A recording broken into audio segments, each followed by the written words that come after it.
When Jake Paul announced his upcoming bout against Gervonta Davis scheduled for November 14th in Atlanta. The reaction from the boxing community was overwhelmingly negative. Fans were upset that Davis was sidestepping a rematch with Lamont Roach Jr., while Paul was set to face an opponent significantly lighter than himself. In response to the criticism, Paul remained unfazed. "I honestly couldn't care less," he told Boxing Scene on a Friday evening. Despite the backlash, Paul pointed out that the naysayers would still tune in to watch the fight. "If you don't like something, don't talk about it," he advised. "But people will always have something to say about each of my fights, regardless." Paul didn't apologize for the weight disparity. Instead, he argued that it added intrigue to the match, considering Davis's impressive track record. "I'm going up against one of the top 10 pound-for-pound fighters," said Paul, who boasts a record of 12-1 with 7 knockouts. This is a greater risk for Gervonta than it was for Floyd Mayweather and Conor McGregor in their 2017 clash. Conor wasn't a seasoned boxer and didn't have a weight advantage.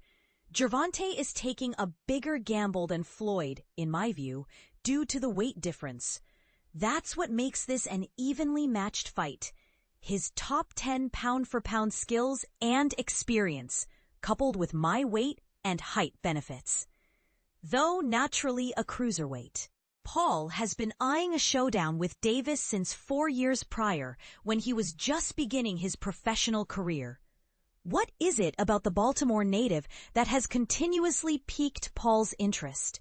"There are few names in the sport who attract crowds, are entertaining, and are genuinely skilled fighters," Paul explained.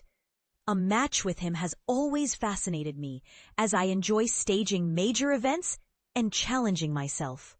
I've always seen this as a highly feasible fight that I could potentially win." When two electrifying individuals like us enter the ring, the outcome is greater than the sum of its parts. That's what makes it so thrilling. When asked if the X factor and crowd-drawing ability are the most significant factors in attending a Jake Paul event, or if he'd consider facing a lesser-known but competent cruiserweight challenger, Paul laughed and said, "Well, I would if they had a title belt.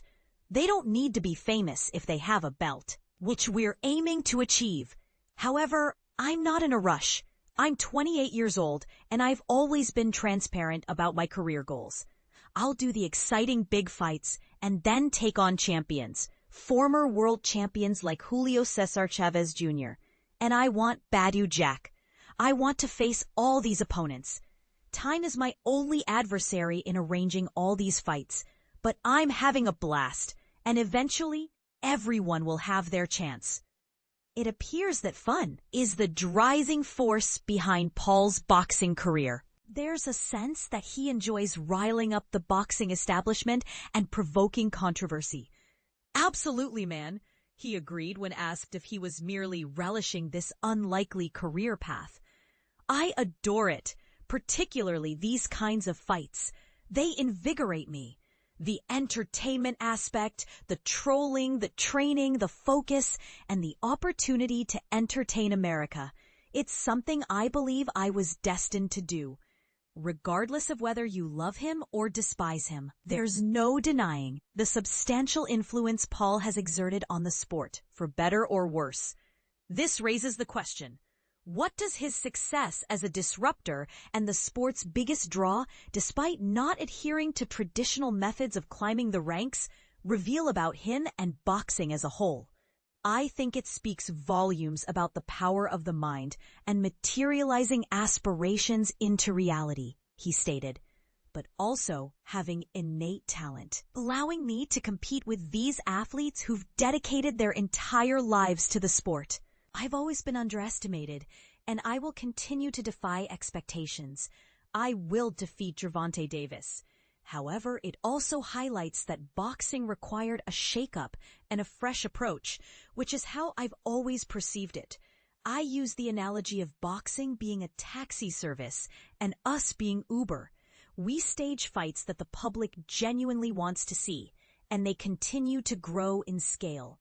Partnering with Netflix on a streaming platform for the first time was groundbreaking.